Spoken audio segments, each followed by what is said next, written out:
La memoria es un tema bastante amplio, complejo y con mucho recorrido. En este video se hablará de ella de manera muy general y concisa. La memoria puede considerarse como aquello que nos permite recolectar información sobre episodios claros de nuestra vida, saber quiénes somos y dónde estamos. Aún así no es perfecta, pues con el paso del tiempo puede llegar a modificar información. Tampoco puede considerarse como un almacén o una biblioteca. Además de la memoria tenemos el olvido. Aunque nuestro cerebro borre información que quizás sea valiosa para nosotros, hay otra que no lo es tanto, ya que nos evita dolor, tristeza y rabias hacia algunos episodios no deseados. Ahora bien, para hablar de memoria es importante mencionar a uno de sus principales pioneros como lo fue Hermann Ebbingus, quien utilizó el método científico experimental. En este empleó la repetición como medida para la memoria y se usó a sí mismo como sujeto experimental, poesías y series de sílabas sin sentido, como consonante, vocal, consonante, esto como instrumento. Ahora se mencionó a la memoria como aquello que nos permite recolectar información. En palabras claves permite retener, integrar y actualizar información. Dentro de ella encontramos también unas fases o procesos. Uno de ellos es el atencional, que es la entrada de la información, pero para ello se requiere concentrarnos en una sola cosa. Está el proceso de codificación, que es cuando se hace un registro, es decir, cuando una representación se lleva a una información mental.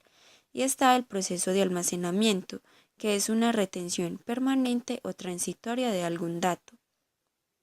También es importante mencionar en este punto el olvido, que se considera como una pérdida de información, pero ¿esto a qué se debe? Pueden haber muchos factores que influyan, como por ejemplo el tiempo, la interferencia de otro dato o la represión. La represión es cuando hay un olvido motivado, ejemplo, un recuerdo triste. También se debe a una lesión cerebral, que un ejemplo claro de esto puede ser el Alzheimer. Por otro lado, la falta de procesamiento o algún contexto inadecuado. Cuando nos referimos a esto es cuando algo se recuerda solamente cuando estamos en el lugar en que se vivió alguna experiencia. Además de esos procesos, también se habla de unos tipos de memoria.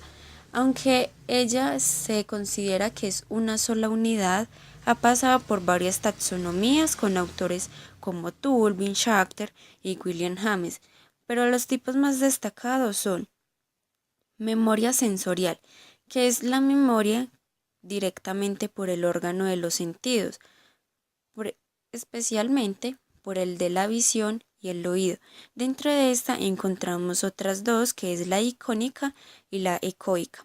La primera es de carácter visual, mientras que la segunda es de carácter auditivo. Además está la memoria a corto plazo, que como su tiempo lo indica, es un recuerdo por poco tiempo, ya que fue poco asimilada o interrumpida. La memoria a largo plazo es información almacenada a manera de archivo por largos lapsos de tiempo, incluso hasta la muerte. Se recuerda cada que es necesario. Dentro de ella encontramos dos tipos de memoria, que es la declarativa y la procedimental.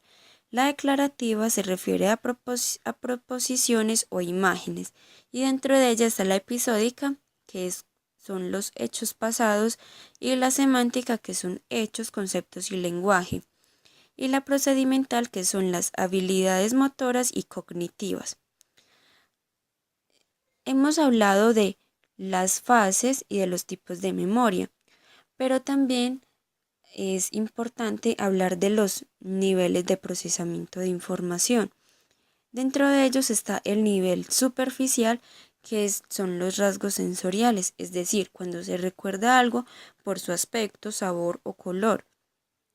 Está el nivel intermedio, que este es cuando se introduce un reconocimiento y se atiende a un significado, es decir, se asimila con más profundidad la información. Y el nivel profundo, que es la información duradera, es decir, esta se procesa con un mayor esfuerzo mental que los anteriores. Por otra parte, encontramos la neurociencia y el estudio de la memoria. Esto es lo que nos ha permitido llegar hasta este punto, ya que a través de ellas es que se ha obtenido toda la información ya mencionada. Este estudio está liderado por la neurociencia cognitiva y ha utilizado varias técnicas como la electroencefalografía, es decir, con neuroimágenes cerebrales, y esta ha utilizado a su vez dos instrumentos como la tomografía por emisión de positrones y la resonancia magnética. La primera es la encargada de medir la actividad cerebral, mientras que la segunda es la relación entre cerebro y memoria. A manera de conclusión, la memoria sigue siendo un misterio con muchas incógnitas y es un reto para la ciencia, y más aún cuando al cerebro hay que estudiarlo con nuestro propio cerebro.